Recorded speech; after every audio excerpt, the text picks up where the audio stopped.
Azizlar, farzand tarbiyasida ham halol luqmani juda katta o'rni bor.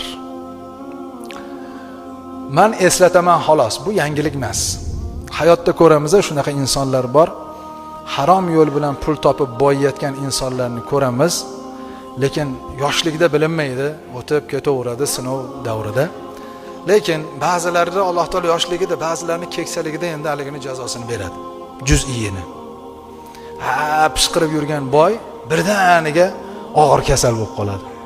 Pishqirib yurgan boy endi rohatini ko'raman deganda o'g'lini arkaman, qizi fohisha bo'lib chiqib qoladi. Nimadan?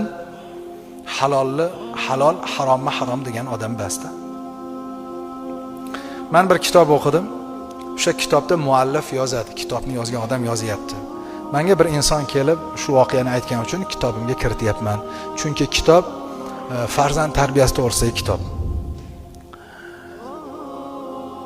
Men deydi rahbarman deydi. Rahbar bo'lib ishga o'tdim deydi. Shu rahbarligimda bir insonni ishini bo'ladi deyishim uchun deydi, pora oldim deydi. Ya'ni qo'l qo'yib berib, "Seni ishing to'g'ri" deyishim uchun shundoq ham shunaqa qilib berishim kerak deydi. O'zi to'g'ri ish deydi. Lekin men qo'l qo'ymasam o'tmas ekan. Shu qo'l qo'yishim uchun pora oldim deydi. Rishva deydi. Oldimda bozor uchar qilib ayolimga bir yaxshilab taom qil dedim. Ayolim taom qildi deydi. Kechqurun taom tanovul qilyapmiz deydi. Shu vaqtda o'g'lim deydi, "Hey yo'q, be yo'q, shunday tur" dedi. "Men ishim bor" deb deydi, o'rnidan turib chiqib ketmoqchi bo'ldi deydi. "Keyin ey bolam, o'tir" dedim deydi. "Taomni yeb olaylik." Ya'ni insofli poraxo'r ekanda, duo qilaylik debdi, musulmoncha qilib aytganda. "Qaqa turib ketasan" debdi. Porani olib kelgan, lekin duoni bilar ekanda. Shunda haliga bola shunday qarab, "Nima endi? Bitta bozor qilib kelib, onam osh qilsa-yu, ovqat qilsa shuni minnat qilib o'tir tur deysizmi? Ishim bor" debdi. Hali odam aytadi, "Bolam menga biror marta shunaqa gap gapirmagan" deydi. Hayron bo'lib qoldim deydi. "Ya tavba, bolam nimaga unaqa menga gap qaytaradigan bo'ldi? Hech unaqa demagan dedim. Lekin deydi, mana u qovun kallaga unaqa kelmayapti deydi. Olib kelgan narsang nima degan narsa kelmayapti deydi. Bir oy o'tdi, maosh oldim deydi. Oylik oldim, ya'ni ishlaganimni maosh berdi. Yana bozor uchar qilib keldim, ayolimga aytdim, yana o'sha taomni qildi.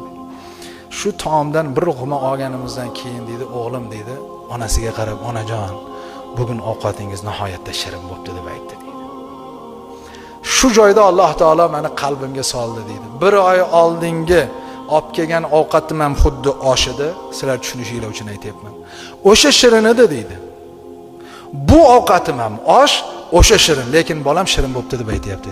Sababini bildim, halol bo'lgani uchun deyapti. Men bir marta harom luqmadan olib kelgan taomni bolamga berganim uchun bolamning tarbiyasi birpasda o'zgardi. Shu kuni qasam ichdim. "Ya Robbi, tavba qildim. Gunohimni kechir. Bugundan boshlab har qanday harom pulni olmayman, har qanday harom pulni uyga olib kirmayman" deb Allohga va'da berdim. Shuni muallifga aytayaptiki, siz kitobingizda yozing.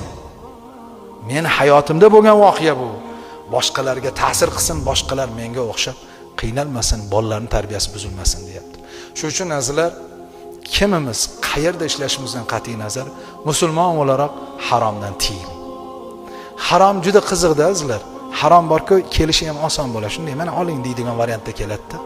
Ucha ko'p ham bel og'rimaydi haromda. Chunki yolg'on borda haromda. Ko'z yumib, bu meniki devorsa hech kim ishlasa deya olmaydi-da. Harom nihoyatda shubhali va yengil kelganligi uchun bu hayotda inson shu jarliqqa tushib qolaveradi.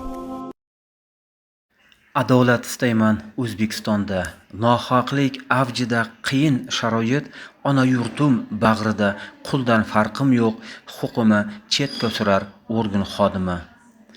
Tartib qoida buzilmasin, hiyla nayrang tuzilmasin, xalq va qonun vatan uchun yerdan oyoq uzilmasin.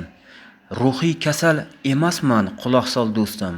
Adolat yo'lida mag'lub bo'lganman. Haqiqatni gapirdim diktafon bilan, chin so'zlarim bekorga ketdilar zoya. Ko'p narsaga e'tibor bersang, ko'p narsalarning guvohi bo'lasan. Yurtimiz obod, qalbimiz pok bo'lsin, mehr oqibatli bo'laylik, vatan bizniki. Mening umrim bekorga o'tmaydi ishon. Alloh menga madadkor so'zimga ishon. Bu dunyoga shunchaki kelmadim bugun. Xizmatim bor, vatan uchun Allohga ishon. Umr Lochini ijodidan, ya'ni men Rustemov Murod Rizbekovichdan Allohim karomatiga yozgan ijodiy ishlarimdan bir qismi. Men ushbu video orqali siz hurmatli yurtboshimiz janob Mirza Shavkat Miromonovich murojaatimni mana shu tarzda yetkazmoqdaman. Og'zaki murojaatimni e'tibor bering. Ushbu video boshida nimalar tushuntirilyapti? Harom, halol, ya'ni poraxo'rlik ishlariga oid masala aytib o'tilyapti. Siz bu yil 2026-yil yanvar oyida korrupsiyaga qarshi jiddiy kurash faollashtirishni aytgan edingiz. Lekin afsus, bosh shifokorimiz, ya'ni Chinoz tuman tibbiyot birlashmasining bosh shifokori janob Usmonov Islom O'tkirovich va uning endilikda sherigi Chinoz tuman prokurori adliya kichik maslahatchisi janob Gayupov Zohid Usmonovich hammalik birgalikda korrupsion holatni yashirib va murojaatlarimda javobsiz qoldirib, oxir-oqibat men huquqim, murojaatim, hurmatim oyoq osti bo'lgan, paymol bo'lgan holatda men bularni yana qanday kirdikor, ya'ni qanday jinoyatlarga, qonunbuzarlikka qo'l urishlarini guvohi bo'lish uchun hammasini kuzatib kelmoqdaman. Chunki bu menga daxldor holat va vaziyatlar shuki, eng muhimi, men har gal aytganimdek, ulardan meni farqim shu, to'g'risini gapiraman va haqiqatni ko'rsataman. Audio, video zapislar bilan, ariza va javobsiz qolgan arizalarim bilan va ularning maynavodchiligida qisman yozilgan adolatsiz javob xatlari bilan. Eng muhimi, qani adolat degan savol keladi. Korrupsiyaga siz qanday yondosh kurashni aytyapsiz, lekin bular nima qilyapti? Aslida tushuntirib aytganda, bular sizning qo'l ostingizda buyrug'ingizga bo'ysunuvchi xodim va xodimalaringizdir. Tegishli boshqarma xodimlari. Ming afsuslari bo'lsinki, bizda O'zbekiston Respublikasi ona vatanimizda, kindik qonun to'kilgan yurtimizda faqat qonunga xilof harakatlar amalga oshirilmoqda. Men hammasini ko'rsatishga tayyorman. Ushbu videomni TikTokdan olib sizga albatta YouTube orqali yo'naltiraman. O'ylaymanki, so'zlarimni to'g'ri qabul qilasiz. Eng muhimi, menga telefon qiling, men barchasini tushuntirib ko'rsatib beraman dalillarim asosida. Telefon raqamim +99 899 360 80 18.